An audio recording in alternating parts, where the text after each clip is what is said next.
কোরআনুল কারীমের মধ্যে আছে প্রত্যেক নাফরমান বান্দা পাপী দুনিয়া থেকে বিদায় নেওয়ার মুহূর্তে মালাকুল মউত আজরাইল যখন আসবে, প্রত্যেক পাপী মানুষ তারা আল্লাহ তাআলার কাছে আফসোস করবে আর বলবে, আল্লাহ আমাকে আর একটু সময় দেন, আমাকে আর একটু সময় দেন, দুনিয়ায় আর কিছুদিন থাকতে দেন, আমি নেক আমল করব। আল্লাহ বলবেন, না, কাল্লা, কখনোই না। প্রত্যেক নাফরমান কবরে হাজার হাজার বার, লক্ষ কোটি বার বলবে, আল্লাহ আমাকে একটু দুনিয়ায় যেতে দেন। আল্লাহ বলবেন, না। প্রত্যেক নাফরমান হাসরের ময়দানে বলবে, আল্লাহ ফারজি'না না'মাল সালিহান, আমাকে দুনিয়ায় একটু ফেরত যেতে দেন, একটু সময় দেন, আমি নেক আমল করব। আল্লাহ বলবেন, না। প্রত্যেক নাফরমান জাহান্নামের আযাবের মধ্যে কোটি কোটি বার বলবে, আল্লাহ রব্বানা আখরিজনা, আমার জাহান্নামের আগুন থেকে একটু বের করে দেন, দুনিয়ায় যেতে দেন, আমাকে একটু সময় দেন, আমি নেক আমল করব। আল্লাহ বলবেন, না, না। এইভাবে না বলতে বলতে আর নাফরমান চিৎকার করতে করতে একদিন কোরআনুল কারীমের সূরা মুমিনুনের মধ্যে আছে, একটা পর্যায়ে জাহান্নামী বান্দাকে আল্লাহ বলবেন, ক্বালা খসাউ ফিহা ওয়ালা তুকাল্লিমুন। এই নাফরমান মৃত্যুর দিন থেকেই তো বলতেছিল, আরেকটু সুযোগ দেন, আরেকটু সুযোগ দেন, আরেকটু সুযোগ দেন। জাহান্নামেও কোটি কোটি বার বলবে। একটা পর্যায়ে মহান আল্লাহ পাক বলবে, হে বেঈমান, হে নাফরমান, তুমি এই জাহান্নামে অনন্তকালের জন্য পড়ে থাকো, ওয়ালা তুকাল্লিমুন, আর একটি কথাও বলবা না, আর কোনো শব্দ করবা না। তাফসীরের মধ্যে লিখছে, এই কথা যখন আল্লাহ কাউকে বলে ফেলবে, তো ওই নাফরমান আর কোনোদিন জাহান্নামের মধ্যে কোনো শব্দ আওয়াজ, মানুষের মতো কোনো কথাবার্তা আওয়াজ আর করতে পারবে না, আর করতে পারবে না। নাউযুবিল্লাহ। তাফসীরের মধ্যে আছে, এরপরে জাহান্নামীর মুখ থেকে যে আওয়াজ বের হবে সেটা হয় কুত্তার আওয়াজ, নয়তো গাধার আওয়াজ, কুকুরের ঘেউ ঘেউ ধ্বনি অথবা গাধার আওয়াজ তার মুখ থেকে বের। মানুষের কোনো আওয়াজ আর বের হবে না। এই জন্য নওজোয়ান ভাই, তোমার যৌবন তোমার আল্লাহর দাও, তোমার আব্বার না। তোমার যৌবন তোমাকে মোবাইলের নর্তকী দেয় নাই, তোমার যৌবন টেলিভিশনওয়ালার জন্য না, তোমার হায়াত মোবাইলের অসভ্য ছবির জন্য না, যিনি দিয়েছিলেন তার জন্য। সময়ের প্রত্যেক সেকেন্ডের পরিবর্তন আল্লাহর দেওয়া। রাত ভোর হয়, দিন আলোকিত হয়, অন্ধকার হয়, দিন সপ্তাহ হয়, সপ্তাহ মাস হয়, মাস বছর হয়। বিনিময়ে আমাদের হায়াত বাড়ে, বিনিময়ে আমাদের শরীর স্বাস্থ্য বাড়ে। এটাই তো সহজ কথা। আল্লাহ তাআলা কোরআনুল কারীমের মধ্যে বলছেন, বান্দা আমি তো তোমাকে মায়ের কোল থেকে একটা ছোট্ট বাচ্চা তিফল আমি তো বের করে এনেছি, শিশু। একদিন আমি আল্লাহ ধীরে ধীরে সকল অঙ্গে পূর্ণ শক্তি আমি দিয়েছি, যৌবনকালে সেটা আমি দিয়েছি। আবার আমি আল্লাহ সেই শক্তি আবার কমাইতে কমাইতে পুনরায় বৃদ্ধকাল আসতে আসতে আবার দুর্বল বানিয়ে ফেলি।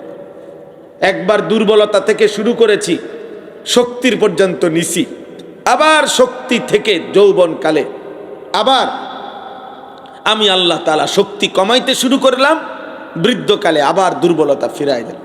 একবার ভোরবেলা সুবহে সাদিক সূর্য উঠতে শুরু করে, উঠতে উঠতে উঠতে তেজ আলোকিত হয়, আবার একটা পর্যায়ে 12টা, 11:30, 12টা, 12:15 বা এরকম একটা টাইম হইলে আবার সূর্যের তেজ কমতে শুরু করে, হেলতে শুরু করে।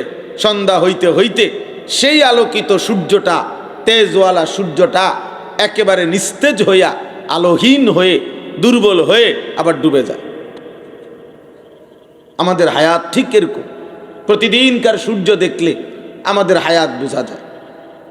সকালবেলা উঠতেছে উঠতেছে, অল্প কিছু সময় তেজ নিয়ে থাকে, আবার হেলতে থাকে, একটা পর্যায়ে ডুবে যায়।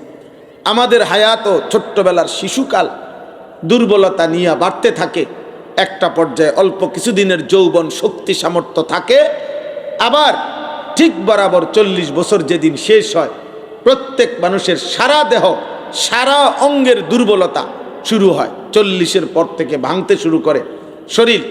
এরপরে ধীরে ধীরে একদিন হয় কবরে, নয়তো নিস্তেজ দুর্বল হয়ে বৃদ্ধ অসহায় হয়ে পড়ে থাকে। কোরআনুল কারীম আল্লাহ তাআলা বলেন, অমিনকুম মান ইউরাদ্দু ইলা আরদালিল উমর লিকাই লা ইয়ালামা মিন বাদি ইলমিন শাইআ।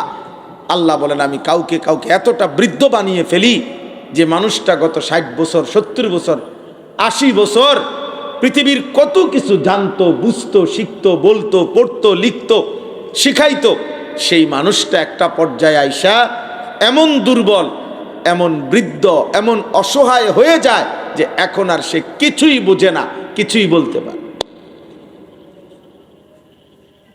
কিছুই বলতে পারে। আমার মা অসুস্থ, এখন প্রায় 75-80 বছর বয়স।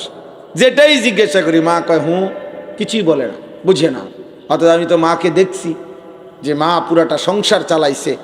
মা আমরা 5 ভাই 3 বোন, 8 জন ভাই বোনের জন্য দিবানিশি কষ্ট করছে। আমরা 5 ভাই মাদ্রাসায় পড়েছি, বাবার অল্প বেতনের চাকরি, মা এই জোড়াতালি দিয়া কষ্ট করে কইরা আমরা 5 ভাইয়ের পড়ালেখার যাবতীয় খরচ সংসার টানা হেসরা করে চালাইয়া। আমার আব্বা প্রাইমারি স্কুলে মাস্টারি করতেন, একটা মসজিদে ইমামতি করতেন, 43 বছর আব্বা এক মসজিদে ইমামতি করেছেন। শেষ বেতন ছিল আব্বার 2800 টাকা। 43 বছর পরের বেতন ছিল 2800। তাইলে কতটা কষ্ট করে চলছেন। প্রাইমারি স্কুলের মাস্টারি তখনকার বেতন তো সামান্য ছিল। তো এইটুকু টাকা দিয়ে মিলাইয়া কষ্ট করে মা বহুত, মা বলছে জীবনে কোনোদিন আমি তখনকার দিনের কাপড় 110 টাকা 130 টাকা দামের কাপড়, মায় বলতো ভূত আমি কোনোদিনও দামি কোনো কাপড় পরি নাই। সারা জীবন ঈদ চাঁদ একই রকম পরতাম, 1-2টা কাপড় 2-3টা দিয়েই চলছি। তাইলে এই কষ্টে করে সব কিছু বুদ্ধিমত্তা খাটাইয়া যে মা সংসার আগলাইয়া নিছে, তো উনি এখন যেটাই বলে কয় হুঁ, আমি মানে কিছুই বোঝে না। আল্লাহ তাআলা বলছেন এভাবেই আমি একদিন হয় কবরে পৌঁছাই দেয়। আমার আব্বা ইন্তেকাল করছেন সেই 2015 সালে। একদিন কি হয়ে যায়, দুর্বল হয়ে যায়। এই জন্য বাপ, এক মানুষেরকে আল্লাহ তাআলা পৃথিবীতে হায়াতে সবচেয়ে বড় যে নিয়ামত দুনিয়াবি দিছেন সেটা হলো সময়। হায়াত মানে এই সময়, হায়াত মানেই সময়, সময় মানেই আমার হায়াত, আমার সময় মানে আমার হায়াত, আমার হায়াত মানেই আমার সময়। এই জন্য বুড়া মানুষ বলে না আর বেশি দিন সময় নাই, মানে আর বেশি দিন হায়াত নাই। আমগো আর সেই সময় নাই, ফুত নাতি এখন তোমরার জীবন, আমগো আর সেই সময় নাই, মানে আমগো আর ওই হায়াত নাই। হায়াতেই সময়, সময়ই হায়াত। অ্যাক্সিডেন্ট করছে মারাত্মক, মুমূর্ষ, এবার ওই ব্যক্তি বলে দোয়া করেন আমার আর সময় বেশি নাই, মানে আমার আর হায়াত নাই। তাহলে মানুষ হায়াতকেই সময় বুঝায়, সময় দিয়েই কি বুঝায়, হায়াত বুঝায়। বুঝেন নাই? প্রচলন এমন না। হ্যাঁ, অতএব কোনো মানুষের জীবনের এটাই তো পুঁজি, সময়।